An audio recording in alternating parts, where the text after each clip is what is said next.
Hey, this is Kahja Elliott, Bronx born and raised, ATL made, Bay Area becoming. And this is the As Told By podcast. Well, thank y'all for coming. This is episode 7. I have not done a 7th episode. Season 1 was 6 episodes. That was what it was supposed to be in its inception, a 6-episode season. But I got to episode 6 of this season, and I said, I want to go one more. So now we have episode 7. But this is the last episode of season 2. Okay. And I have a good one. Awesome. Yes. Glad to be a part of it. Yes. So I'm going to let you both introduce yourselves, and then we can jump into it. Today's topic is life after divorce. So if you remember in season 1, we did navigating success in modern marriage. And season 2, now we're talking about what happens on the other end of that when your forever ain't forever. And so I got 2 good people to talk to. So go ahead, introduce yourself. I'm Kate Lamont. Should probably silence my phone. Please. It's fine. I'm Kate Lamont. I live here in Oakland, from the Midwest. How much do you want to know about me? Who is Kate Lamont? What do you do, Kate Lamont? I am an artist. I'm an educator, general lover of community and collaboration. I'm a mother. Yeah. And I'm a very spiritual person. Yes. I'm a growth mindset person. I'm a Sag, Cancer. Okay. I'm a big fan of Kate's music. Blood on my hands now. Yes, yeah. Kate. Yeah. All right. Thanks for coming. Yeah. I'm glad to have you as part of the conversation. Thanks for asking me. Yes. And you. Next. My name is Ryan Robinson. I am a professional drummer. I'm a published author. I'm a father of 2 incredible adult children. And just all around try to be a good guy. Yeah. Spread kindness and compassion. The world is in desperate need of that, it would seem, these days. Far much more than it has in times past. So just trying to stay upbeat and positive, and just navigate through the world that way. We love it. You know, I'll just set the foundation, right? Because for those of you who listen back from season 1, in the episode about navigating modern marriage, I think you got a preview about my current thoughts about marriage and where I fit in it. So what this is not is an episode for people to have like a grumble fest about my ex was this and my ex was that. And I thought about that in the intentionality of asking these specific people to come and have this conversation with me, because what I really want it to be about for the listeners is thinking about when it doesn't last, what happened. What did you assess about yourself afterwards? And most importantly, the changes and the development in you on the other side. So that's the spirit of the conversation today. So thanks to both of y'all for joining. Yeah. So Kate, I'm going to start with you. How long, really the question is directed to both of y'all. How long were each of you married, and how long has it been since you've been divorced? We were married approximately 7 years, and I think the divorce, it took a while, but I think it was officially 2013. So it's been almost 10 years. Okay, you've had some time. Yes. Okay. I've had time to process. Yes. Yeah. Love it. How about you, Ryan? I was married 4 months. It's always difficult to say this. It would have been our 20th anniversary. So we separated 4 months shy of what would have been our 20th anniversary. And it was also a long time. So that was actually 2013. Oh, wow. Yes, that we were separated. The divorce wasn't finalized until 2015. So it's been that length of time. Okay. So I didn't realize that you had been married as long as you were. I knew you had been married and divorced, but you were married for almost 20 years? Yeah, 19 and some change. It would have been 19 and what, 3/4. That's significant. That is significant. It is. And not only for the number of years, but those are critical years, right? Absolutely. Not that any of them aren't critical years, but they were critical years. Y'all know what I mean. Mm-hmm. So when you first started to realize that there were significant things happening, in your marriage that you weren't feeling good about, how did you address it within yourself? Did you just kind of like try to dismiss it and act like things were not starting to disintegrate? Did you start to panic like, oh shit, I'm married and it started not to work, I don't know what to do? But what did you start to do to address it, or how were you feeling? Ooh.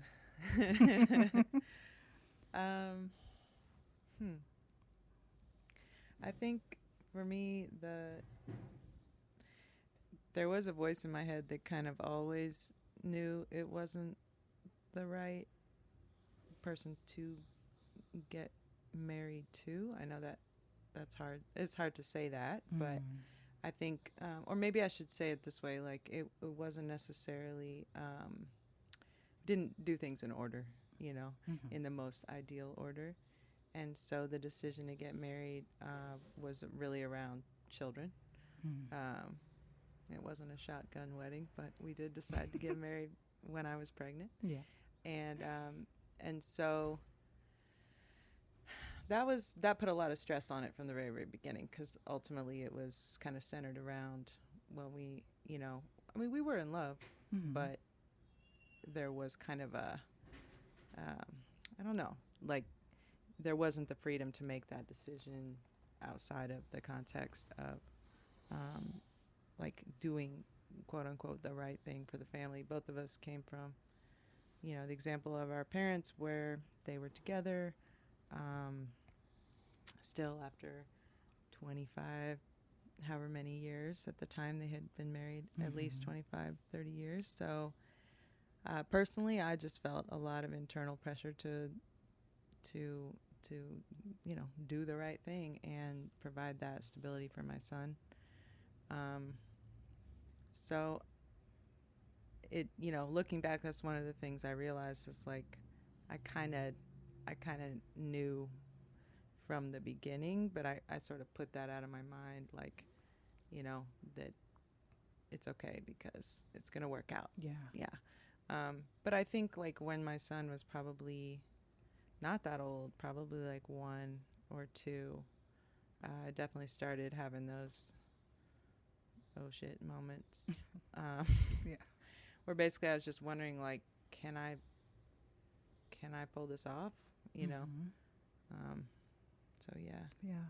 It's it's one of the harder things to look back on and admit that,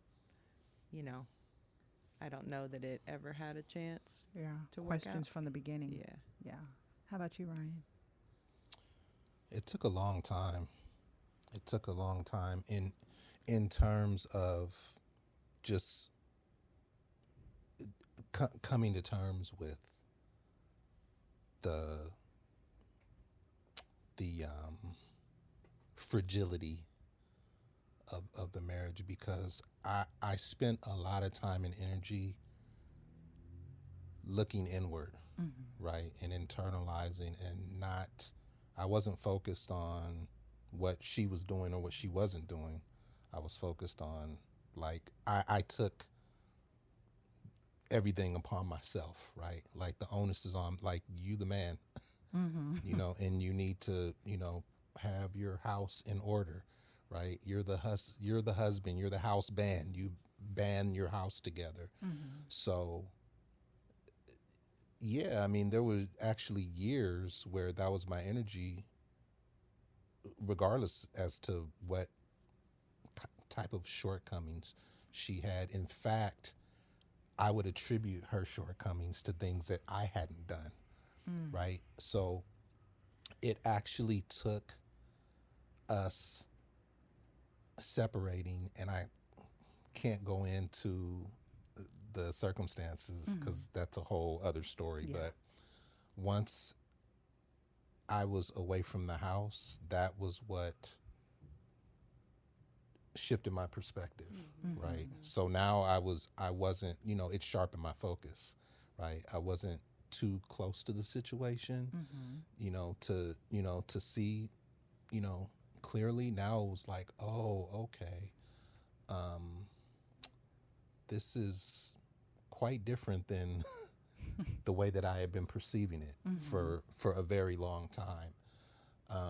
And there was during the separation, during the initial separation, there was like a light bulb moment. There was like an epiphany where it was like, oh wow, things are not going to change for the better. That was just very, very clear to me. It wasn't something that we had to sit down and, go back and forth and hash out. We weren't on speaking terms anyway, but aside from that, it was just, it just kind of knocked me over the head. Like, if you go back, you can go back, right? You always have a choice. Things are not going to be any different. And when I realized that, it was at that moment I started to actually wrap my head around living my life in an entirely different way than what I had anticipated. Because prior to that, I had no conception of being single, right? And just being like, well, after 20 years, yeah. Absolutely, right. sure. My entire life was centered around my wife and my children, right? And they are absolutely priority. So like music aspirations and whatever else fell a distant second.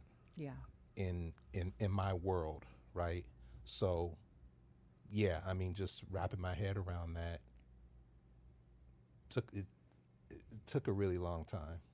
Took a long time. Yeah. When you say that, I think next season I'm going to do an episode on parenthood, motherhood specifically, because that to me reminded me like when you are completely centered around a coexistence, right? And as that starts to change and evolve, like you like my musichood and this and all these things that come up for you that you maybe hadn't felt like you could pursue, or maybe you just didn't have the time or the presence of mind to pursue it. So I think that's an interesting correlation. But what I feel like I hear the both of you saying, and correct me if I'm wrong, is that there wasn't this feeling of the ship is starting to sink. What can I do to get this back on even ground versus this ship is starting to sink and I understand why. How can I get out of here with the most grace? Would y'all agree? I think, yeah. Well, I hesitated Ladies too. first. I hesitated too. I think there is definitely a desire to make it work. So there's definitely like for me like a period of time where I was trying to do it, trying new things, trying to, well, if I can just be okay with this, or if I can just work on this aspect, or if we can just go to therapy, or so there was definitely a time period there where my focus was how do I make this work. Okay. But I think what I'm saying is in hindsight, the voice in my head or my gut feeling or the reality that like it was kind of not going to work from the beginning was there at the beginning. But then there was definitely a time period because for me, that's what I had chosen to do. I didn't, on a pride side, like I didn't want to be wrong, right? Like I made this life choice and I didn't want to get divorced. I wanted my son to have his parents together, so there was definitely a long period there for me where it was about how do we make this work. Yeah. Did you have that experience too? Oh, for sure. I did. So, as I explained earlier, I had always taken like the burden onto myself up until the time of the separation, right? So when we were separated, it was at that point where I thought to myself, the ball's in your court now, right? Because I've exhausted Yeah. everything that I knew to do as a husband up until that point. Yeah, there was nothing else for me to draw on by that time. So yeah, when I reached that fork in the road, as it were, I had made a conscious decision, like, yeah, I'm not gonna go back home. And that's with, you know, that's alongside of the desire to like make things work, right? Sure. So that was like, you know, that reality was like cohabitating with, you know, an element of pride, right? Like mine was supposed to work, you know, Yeah, like exactly.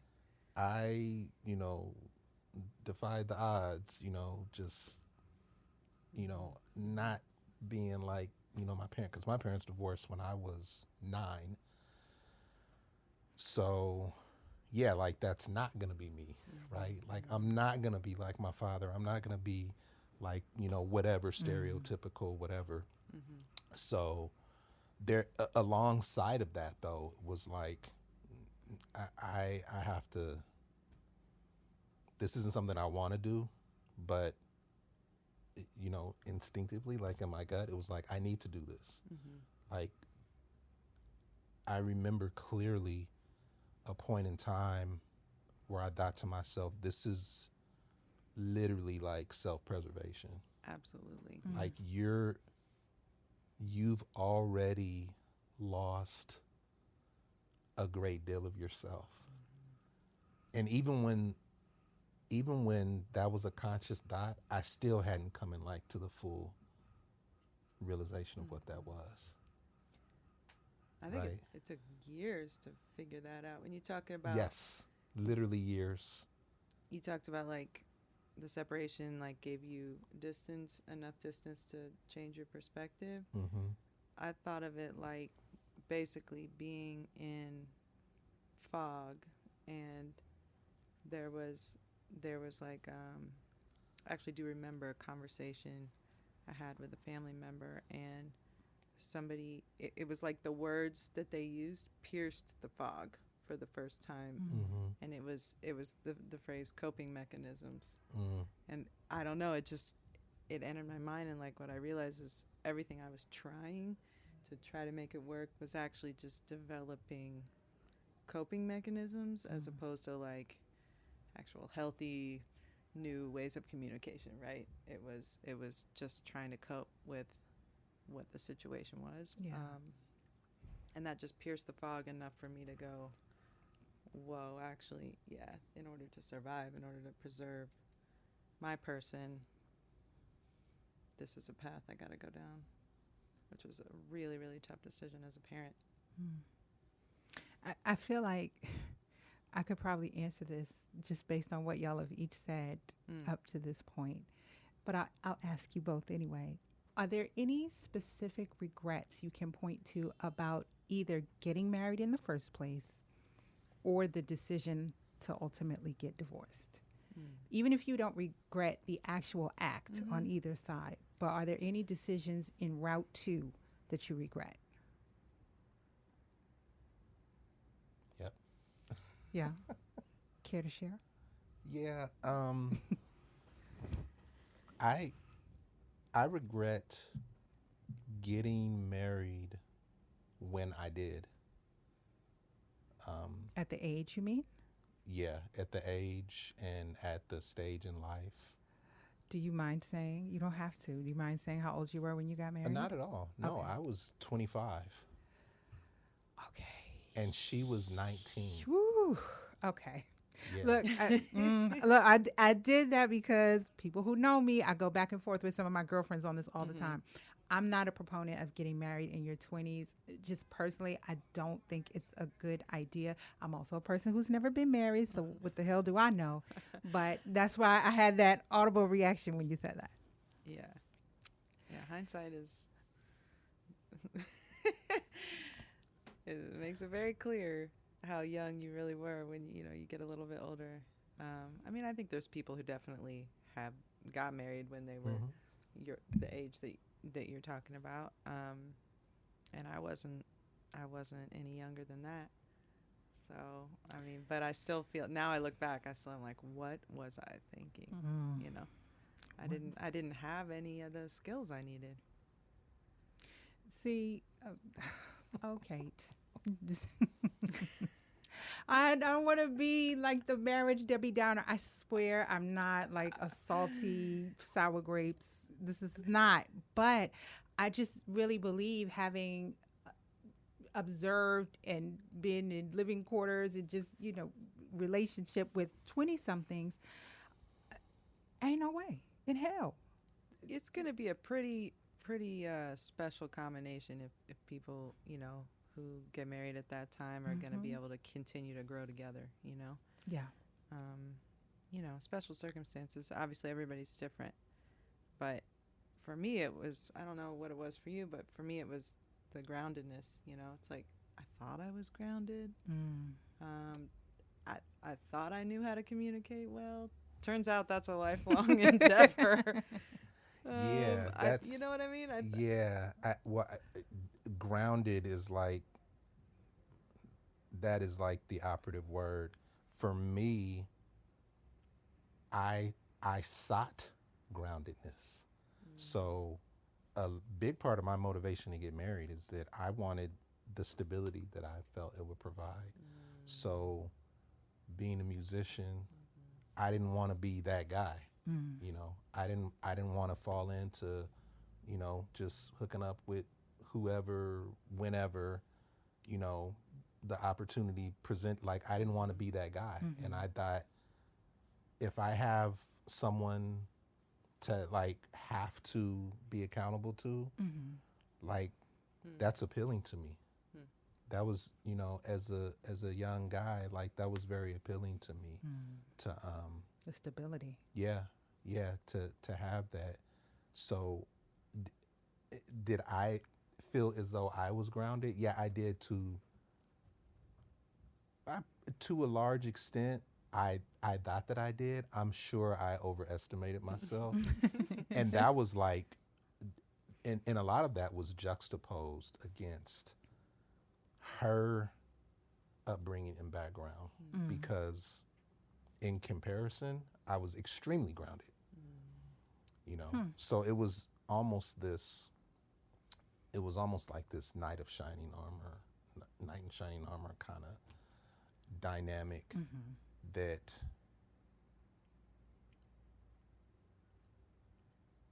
I don't know that I really took that upon myself as much as she may have imposed on me, that caused a lot of rifts. Because, and I don't want to talk too much about Specifics. her, Yeah. except to say that she had no model at all, right? So her parents were never together. So she'd never seen like, a husband and a wife in the home, like, over a period of time. And I think like that caused, a misconception of what it was supposed to be. Or no conception. Right. But I mean, I say a misconception because, there was things that she conjured up in her imagination. It should, it should be, I should be this way, you should be this way. Yeah. Which was just, Not unrealistic. sustainable. Yeah. Yeah, right. Yeah. Yeah. Ryan, I know you have a really close relationship with your children who are grown now, but they weren't grown at the time. So what was your biggest fear as far as they were concerned once you kind of knew in your heart that y'all were going to be parting ways?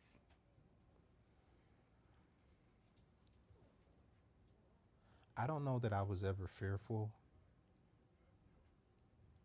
And I'm not saying that I wasn't, because like the range of emotions that you go through is just, it takes a long time to like for me, it took a long time for me to like really get a good grip on where I was emotionally. I was I was very tender in their regard in terms of how they were being affected by it, particularly my son because he was the younger one.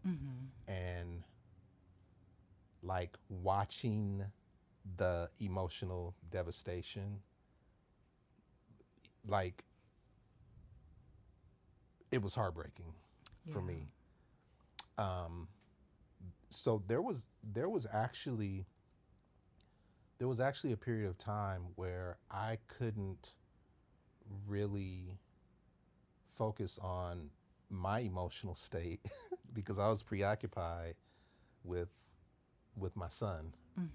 You know, my daughter, not so much. She was a little older and she processed it differently, and I kind of just let her, you know, Go through her go through it emotions. on her own. But my son, it was really there were certain things that he reacted to that yeah, it just broke my heart.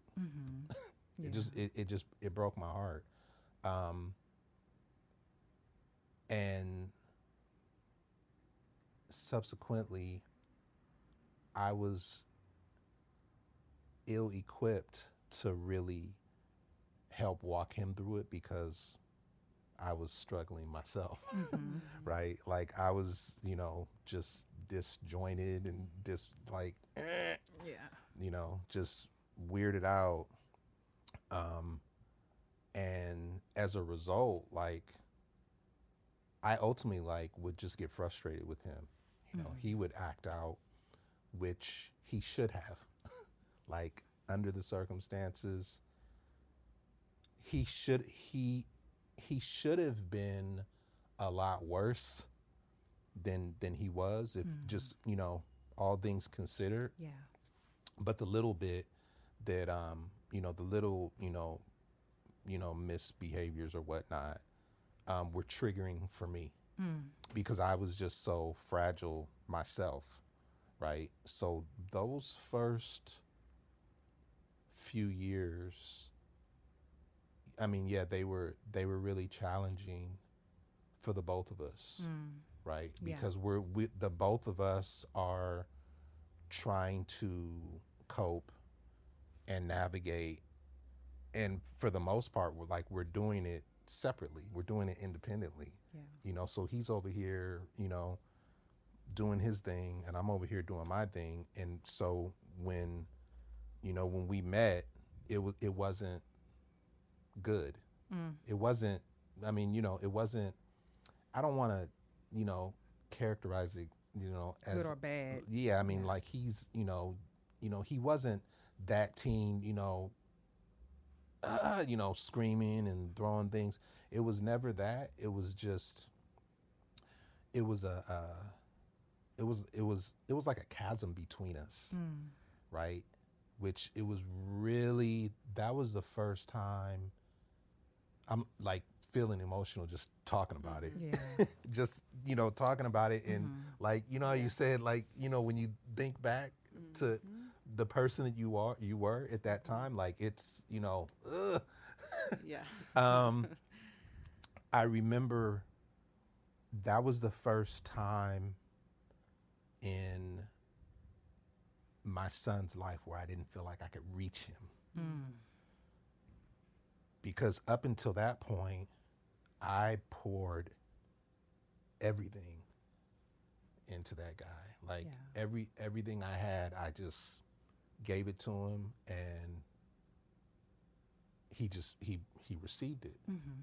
Right? He just welcomed everything that I get. You know, he was my little guy. He was my project, right? So when the separation and the divorce happened,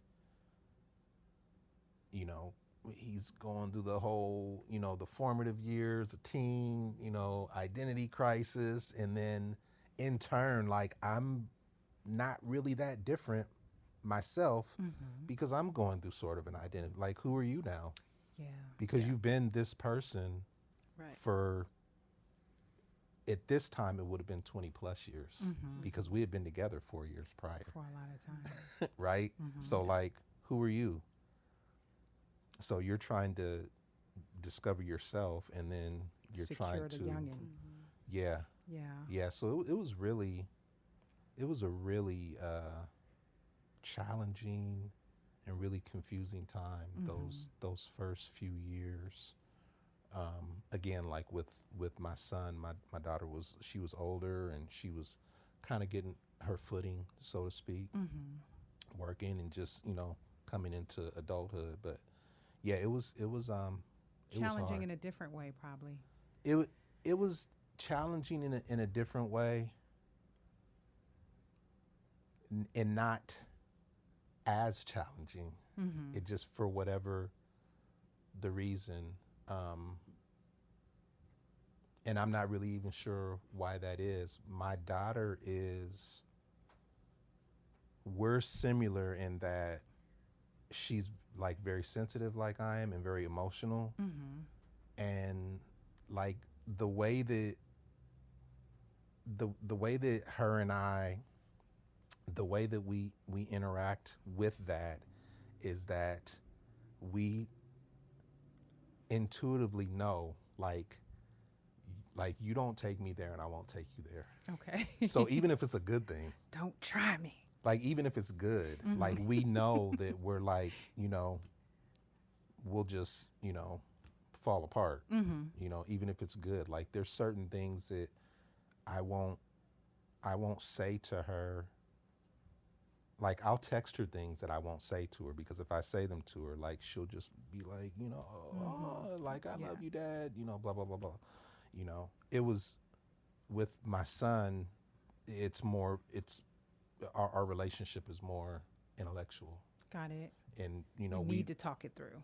we reason things, and employ logic, and that's what made it so hard for me, is just not being able to reason with him, because I had always, up until that time, I had always been able to do that. Yeah. Mm-hmm. And you were Always. kind of searching for your own reasoning for yourself Simultaneously. at that time. Yeah. Yeah. How about you, Kate? I mean, getting married in part for your child, Mm-hmm. and then having to go and give them an explanation when this is no longer going to be. How was it? Yeah, I mean, it. Of course, it was. It was hard in some ways. It wasn't hard actually in the moment, because our son definitely just kind of had a go with it attitude. Mm-hmm. He's always been really adaptable, but even with this, like as a 5-year-old, we, hindsight's 2020. Like now, I'm like, there should have been a licensed therapist in the room to make that make sense. You know what I'm saying? But like, I remember we sat down or maybe we were already at the dining room table, and the plan was to talk to him about. This was like when my son and I were going to move. So we were already separated. We were in the process of getting divorced, and because he was so young, there wasn't a clear and direct conversation about, let's learn about divorce. This is what this is. This is what this means.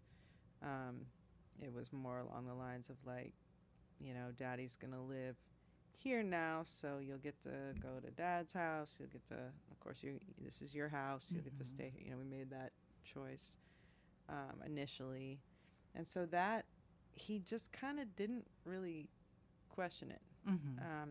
at least not to me, and not to his dad. It was maybe his defense mechanism was just, I'm just going with this. He was never. In fact, it's still a journey now. He's 17. It's still a journey of like, just in the last few years, have we actually been able to have those conversations where I try to still give him space to talk about like how he feels about it, right? And he I mean, his thing is like now he'll finally admit like, yeah, it sucks. But that's sometimes the limit to the conversation. It comes out maybe in other ways emotionally, but he just he in he internalized those things at that age, and he didn't rebel against me or his dad. He stayed very close with both of us. I don't think it was till later that um, I started to wonder if some of the challenges, had to do with the pain of the divorce, because he just never really, as much as I tried to give him space to talk about it, I also I didn't really know what to say, and I think also, I think it was obvious to my son, even as a 5-year-old, that his parents maybe, I think the term he used when he was older is that we were allergic to each other. Oh, that's a statement. It was a statement. Profound. Yeah. Actually. Right? Yeah. Yeah. That's. And so I'm definitely a talker and open to getting into the feelings and whatnot, and so he didn't really ever want to get that deep. In the way that he presented himself was that it didn't create a chasm between us, because maybe because he was so young at the time, maybe because he didn't notice the problem at the time, because now he just had 2 houses and his dad was farther away, but his dad was always very present. When they were together, they were like best buds, Yeah. and now they live together. Cool. And they're still kind of best buds. So yeah, it's interesting. It's very different than what you went through, just based on the age, I think, and just his reaction. Yeah. Maybe a little bit more like your daughter, in the sense that he didn't necessarily want to touch that wound. Yeah. Kate, just from the perspective as a woman, there's so much messaging and pressure around getting married, and I assume the same is true for staying married. So in addition to having to, sit down and walk your child through that, how did you feel when you had to start telling people that things were on the decline? Yeah, that's hard, because there is a sense of failure that comes with it, right? It took a long time for me to, I think, to not see it as my personal failure. I think telling people in the family was probably the hardest, and there's people in my family that I didn't tell, that my parents told, and I was just fine with that, because I didn't want to have to talk about it anymore. Yeah, it was tough. It was really. I felt embarrassed. I felt humiliated. And at the time, I had a hard time disassociating myself from him, if that makes sense. So I felt like his failures were my failures, and I felt like even the choice, the fact that I chose him was, I chose you and you failed at this, which means somehow I own that failure too. Yeah, I chose the wrong, I made the wrong choice, essentially. Got it. And without, again, it's there's certain people that are going to match up. There's certain people that aren't, no matter how dedicated both people are, right? So, but it took me a while to see it that way, and to just, to stop kind of punishing myself and punishing him for the failures, you know, to just accept that I didn't have the tools. I didn't have the skills to handle things the way that, I should have. And then, it's kind of up to him to figure out what he did or didn't do. Yeah. It was, but yeah, telling people was challenging. I experienced that, on the like I said, on the family level, it was tough. On the friend level, honestly, most people were like, "Yeah, we saw that coming." Like most people were just like, frankly, some friends even celebrated, because they were like, "That wasn't good. That wasn't good for you. That wasn't good for you guys. You guys weren't the right match." You know what I mean? I never know what to say when someone tells me they're getting divorced. It's almost like I wait that millisecond to see if I should be like, oh, damn, or if I should be like, depending on how they feel about it, like, yes, you got out of that. I always kind of pause. So when you said you had the friends that celebrating, I'm like, damn, they just gave it up, huh? I know it's hard. And I mean, like, yeah, it's just a fact. Like we were probably never that compatible in a lot of ways, and it was obvious to my friends. Yeah. It was obvious to some family members, right from the beginning. Yeah. How was it talking to friends and family for you, Ryan, once you knew this is done? That part wasn't that difficult because I would say like almost all of my friends and family they knew. I mean there were things that precipitated Yeah. over the years. By the time it dissolved, it was like, okay. And they rallied behind me. I was really just really fortunate and blessed to have a strong support system. Yeah. My best friend and his wife are certified counselors. So Got in-house EAP. literally Literally. I actually lived with them for a time when we were initially divorced. So I literally did have in-house. Yeah. Like I would come home from work and my best friend's wife would come home and we'd be in the dining room. She'd be like, "So, how you feeling about?" So yeah, I mean that was. Sure, there's an element of shame still, and just like you felt, just the reality of that was always present, and I feel like to a large extent my children offset that, right? Totally. Yeah, so I would like feel like crap, and then I would look at them and be like, "Oh, I didn't do that bad," because they're awesome, right? So yeah, it was it wasn't difficult. I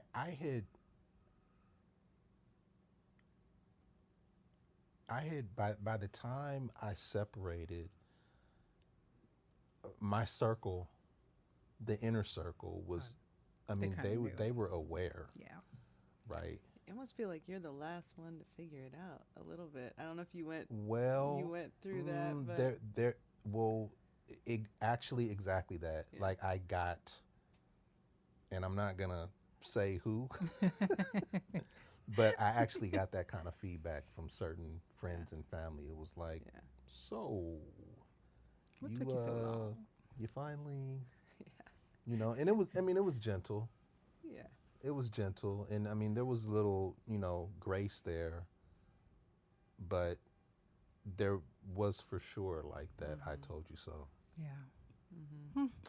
Well, good. I mean, there's I told you so, and then there's I'm telling you, like those friends that for whatever reason just are comfortable, which is not necessarily a negative, but everyone doesn't always respond well to that, like friends who, as it is evolving, are giving advice, you need to leave, versus waiting for you to make the decision and then saying to you on the Supporting. back end, I'm glad you finally came to your right mind. We were waiting for Yeah. you. That was Right. some of the shame for me, was just feeling like, how come I didn't, you know this? How, how could I have gotten so deep into that fog that I didn't see X, Y, and Z, that this wasn't ever going to work? But that's also part of like learning how to forgive yourself, is going like, I didn't have the tools then. Mm-hmm. I couldn't see it because I didn't really know what I was looking for, Yeah. Um, Or sometimes So, just yeah. because you don't want to see it. yeah. Sometimes I'm seeing things and I'm like, you know what? I want to have a good time. I don't want to see that red flag today. So I'm just going to make that flag white. Oh, And I'm going to keep on going. Yes. You Oh, know. absolutely. Absolutely. There's plenty of that. Mm-hmm. Yeah, Yeah. plenty of that. Like you know, right? Like in your gut, like you know. And I really didn't learn this until I was actually post divorce, Mm-hmm. right? I didn't really come into a greater understanding of self and like my, That's right. you know, idiosyncrasies and like my tolerance, Mm-hmm. levels of tolerance, right? So, and I'm just speaking to like the whole red flag making white, Mm-hmm. is there were things that my ex-wife did that made my skin crawl. And I would be like, it's good, it's all good, you know, and just lying to yourself, like you lying, That's going to be a problem, damn it. right? And just Yeah. and it really just speaks to, you know, the lack of tools, right? Yeah. Is just being ill-equipped to objectively like address these things aside from how you feel about it, right? And just saying, I don't like this because thus and so and so, instead of saying like, I hate when you do that, right? That's, you know, breaks down communication, Yeah. you know, from the offset, Yeah. right? So for both of you, what advice would y'all give to someone who is A, either about to be married, or B, about to be divorced? What's one piece of advice you would give in either scenario? Right. No, I'm joking. That's a joke. That is a joke. Kahja.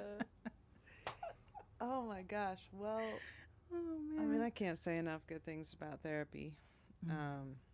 It's funny. I grew up in the church, and I look back to the tradition of, when you plan to get married, you meet with the pastor X amount of times before you actually set the date or whatever. And now I'm seeing the value in that. Like, you know what I mean? Like, I almost think like instead of maybe like before getting engaged, it should be like there should be another phase.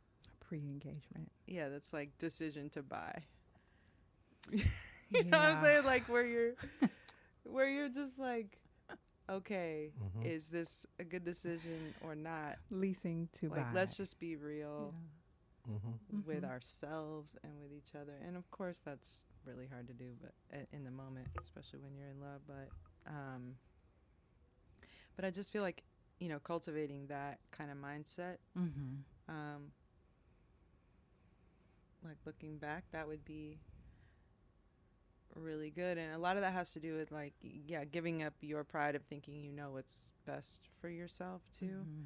I mean, obviously you want to get to a point in life where you do know what's best for yourself, but maybe considering that, even like the best leaders are taking advice from others, right? And they're open and they're listening to what other people might think is the right plan, right? So I think having more of that mindset before you're thinking about actually doing it would be ideal. I don't know how realistic that is. Yeah. I mean, it's with hindsight, seems really obvious. And now it's helpful because actually, I know that I won't be in that situation again based on everything I've learned from this. Yeah. I would take it. Mhm. I would take a completely different approach now. Mm. For sure. I think like dealing with conflict, that's been the hardest. Like one of my biggest growth edges in life is like learning how to deal with conflict. And that seems like a skill that you absolutely have to have Yeah. for marriage. Sure sounds like it. So I'd work on that. Yeah. Work on dealing with conflict. And being grounded in yourself, because I mean, a marriage obviously is a commitment to level your own, I don't know, expectations, but also like goals, so that they're gonna work in tandem with somebody else's goals and expectations. Yeah. So if you're not grounded and you don't kind of have a really good sense of your boundaries, and if that's not clear to the other person going into it and their boundaries aren't clear to you, then, that's a recipe for disaster. So working Issue on all at those best, things, disaster at worst. would Yeah. be really smart. Yeah. How about you, Ryan? There's one word that comes to mind, and it's wait. And that's for both scenarios. So someone that's getting married and someone who's getting divorced, I would say wait. And there's a lot that comes behind that, right? Wait for, I mean, you have to figure it out. Yeah. Right. Yeah. That's like that was the first thing that came to mind, and then the second thing that came to mind is, which is, I mean, it's still a weight thing. I suppose it's related. Is that you have to be sure that you're a whole person. Like, be sure of that in the sense that you're not in a place of codependency, like this person completes me. Like that's a lie. It is. That's a lie, because that's like that's what you're bringing to the table. You're bringing an incompleteness, which is not fair to the person or to yourself, right? So I feel like there's a certain level of maturity that needs to be attained well before you make that decision. So I think that has to do with like communication skills, right? Learning conflict resolute, like that stuff has to be versed. Yeah. Right? Like I don't think any of us are mastering those things, but like I didn't even have a concept of those. Like, so you're in a dispute, like what do you do? Right? Like I didn't know what to do when there was a disagreement. So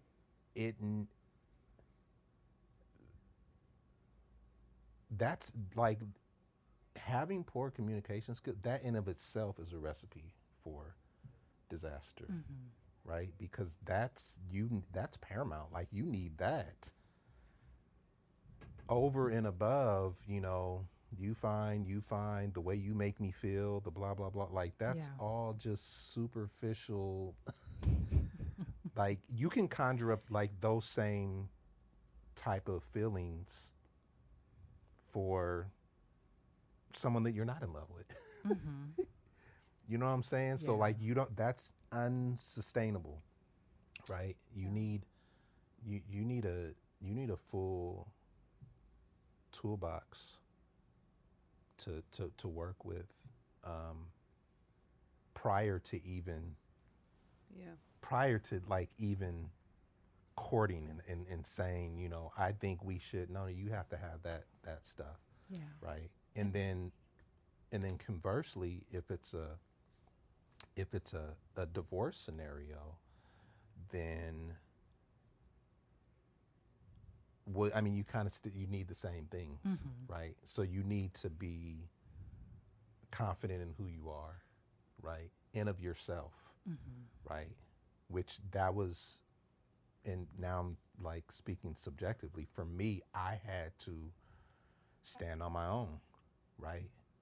And I had to make these decisions without like the influence or the persuasion or whatever from, what was soon to be my ex, right? I had to just, be clear about who I was as a person without Without. yeah, like just Yeah. I mean just literally just that, which Yeah. is really, it's really hard, but it's something that's it's vital Yeah. and it's Worthwhile. necessary. Sure. Sure. So the $100,000 question to both of y'all. I bet you know what it is. I know what it is. Of course. Would you Of get course. married again? Of course. Don't everybody speak at once now. I would, You would? for sure. Yeah, with all the hell I caught. So in retrospect, some of that hell I created, that was of my own doing, right? So when you come full circle, you understand, regardless as to what went down, in year 5 or whatever, you had a part to play, right? Come on, So, radical responsibility. sure, Yes. for sure. With all that, like, still believe in the institution. I think it's honorable. I love love. Like, I love when I see people getting married. I'm like, best wishes. Like, I'm toasting everybody. Like, it's a beautiful thing. Because of what I've went through and how I've evolved as a person, I think I just generally just I think a lot more than I did. Like, I'm not that 25-year-old kid anymore. Like, I'm not that guy anymore. Like, I think about like every implication and just every little, nuance of, and I'm like very, very observant, right? So what that looks like is if I'm engaging someone, right, and say I'm contemplating, like, perhaps this is a prospect, right? I'm looking at every little, I mean, not to the point of like, Obsessive. right. So we're not micromanaging, but we're looking and we're observing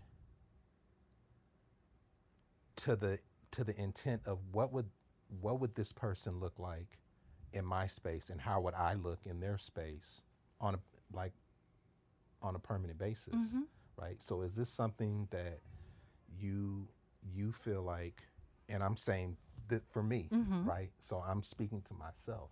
Do you feel like this is something sustainable, right? Do you see yourself in this long term? You better come on, discernment. Yeah, I mean, You that's getting back in no mess. yeah, I mean, it's I mean, it's on. I mean, it's if I'm being honest, it's marriage, and then it's failed relationships Yeah. post marriage. So you learn, hopefully, you learn and you grow, and what that's looked like for me is just paying attention to those those signs in that person, and then in myself, right? So it's not okay.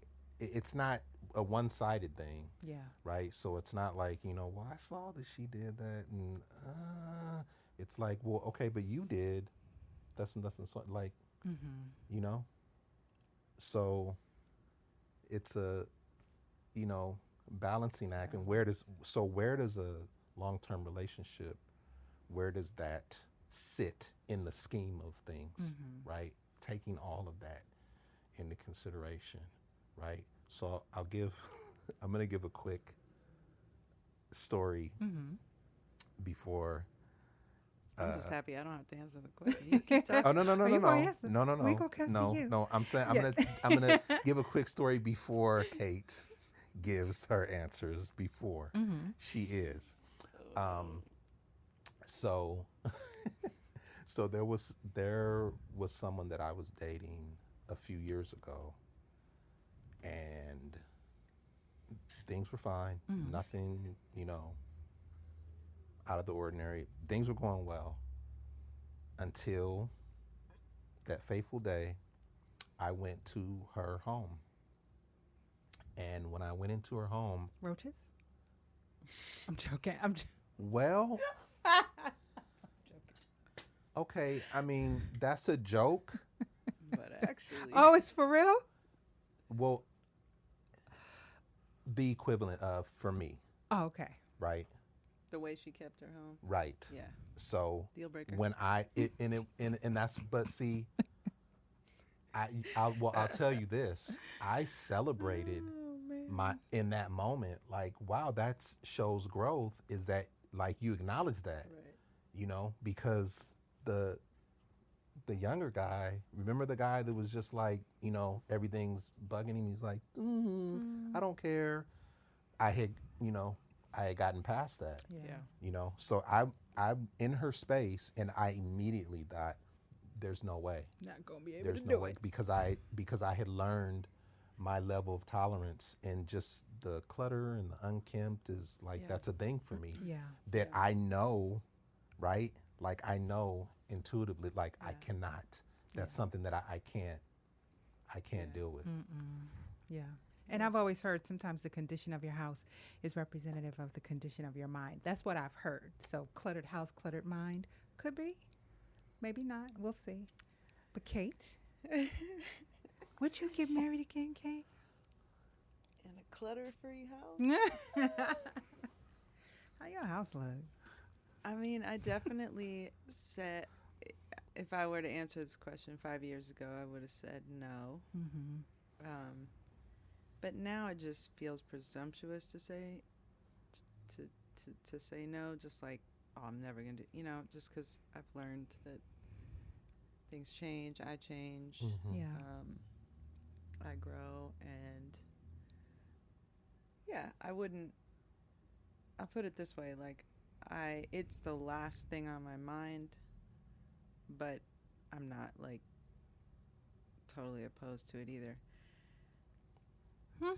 Who knows? Kind of scares the shit out of me, though, to be honest. Like, the thought of it, because just legally, like, I'm a super independent person, so legally being attached to somebody else who then can use my name and my credit and my, all the things, all the things that means. That freaks me out a little bit, but I guess when we were talking earlier, I was gonna bring up, like, when you're talking about like what to think about before you're getting married. I mean, marriage is maybe more like a business than anything else, and nobody wants to talk about that because it's not sexy and it's not romantic. Yeah. It's true though. But I think it's a reality. Like, unless you guys can work together, literally work together, like, you got to be able to work with that person. Yeah. Which means being able to handle conflict, which means being a leader sometimes and a follower sometimes, and agreeing on strategy. Like, you have to agree on strategy for your kids, for your money, all that. And like, if you can't imagine yourself in business with that person, then you really have no business being legally tied to them. Legally bound. Like, I think so deeply about who I will be contractually, bound to in a business sense, and it should be kind of a similar thing, Yeah. So again, I don't want to say that I would never have that experience again, but I'm definitely not thinking about it. I'm not looking for it, you know. Yeah. Right I now think I'm it's- just like I feel I feel like I'm just getting to the point where I know me, you know, where I'm like That's big. where I know my boundaries, where I can articulate my needs, um, where I feel confident to do that, you know. Mm-hmm. And I think the only way you can really be confident and grounded and knowing your needs and boundaries is if you practice it, right? If you're always practicing that, and yeah, so I think like I'm just feeling that way about myself, and so adding another person into the mix, I'm all for it, and I'm dating, I'm trying to learn and grow with other people for sure. Mm-hmm.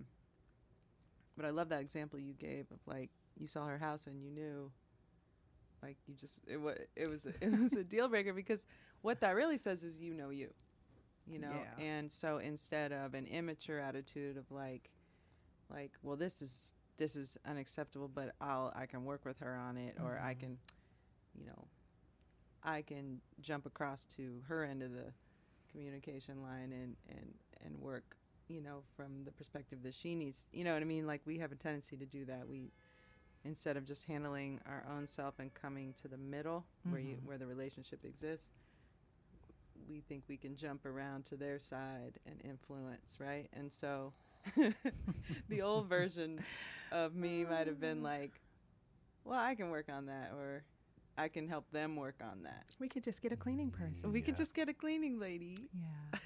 Or I But can no, just lead by example. Right. Example. I could just pick up those socks.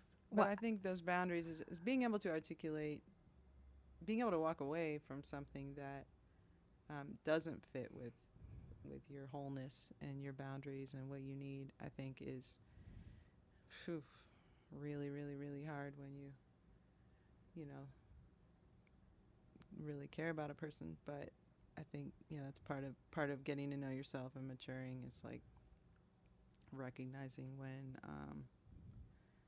you know, when it's better to be alone, because you know, it's better to be alone than to be with somebody who you can't work with, essentially, right? So Absolutely. yeah, so Absolutely. I'm okay with not getting married again, I'll put it that way. Okay.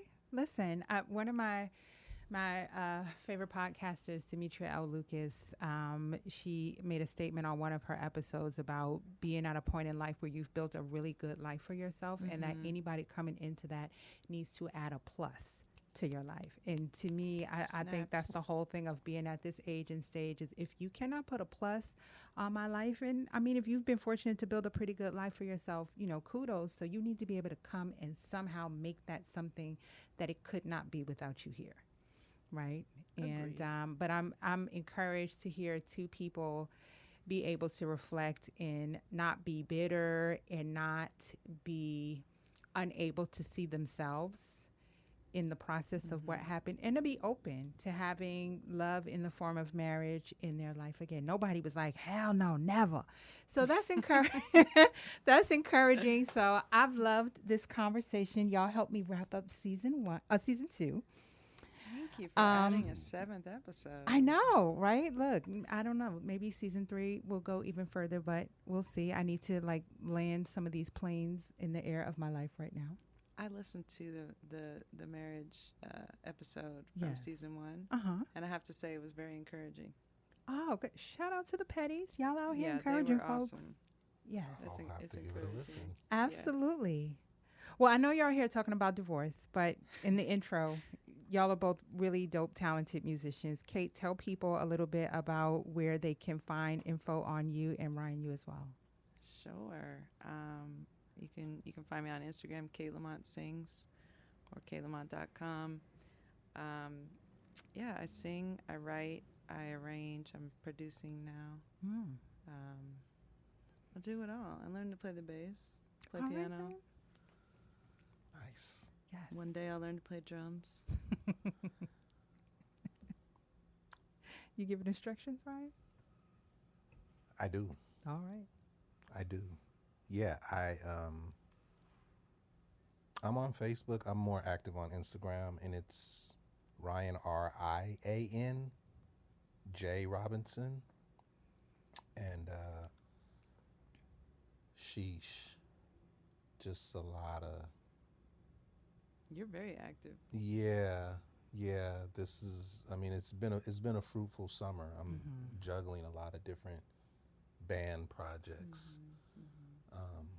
Just trying to keep my head on straight and trying to get my own band up and running. It's called Catchphrase. Nice.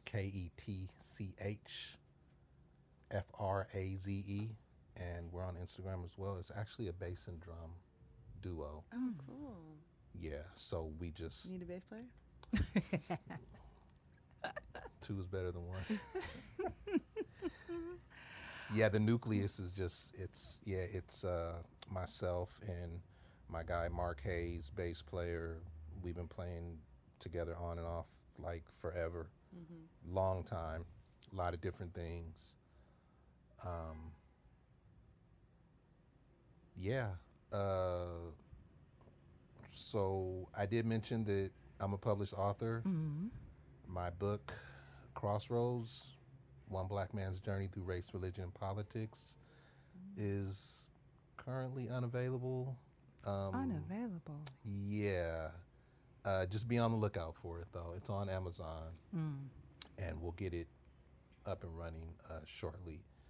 And yeah, I mean, we got a couple of other book projects in the works. Okay, now. Yeah. I ain't just bringing any old scrubs up here, y'all. This is people, they out here doing stuff in the community. They're making it happen. Well, thank you both. That's where you can find info on Kate and on Ryan. If you want to follow me on IG and get to know me a little bit better, you can find me at Kahja versus Kahja. That's KAHJA_VS_KAHJA. That's episode 7. Season 2. That's the end of season 2 of the As Told by podcast. At the end of season 1, I had a whole dinner party for all of the people. I will not be doing that at the end of this season, but I will be doing something. It won't be immediately following because I need to get my life in order and get this baby, help get this baby into the world. But once that is all settled, I will be doing something to commemorate end of season 2. Beginning of season 3, which will probably launch somewhere between October and early November. So until then, thanks y'all for listening. Thank y'all for participating. Peace.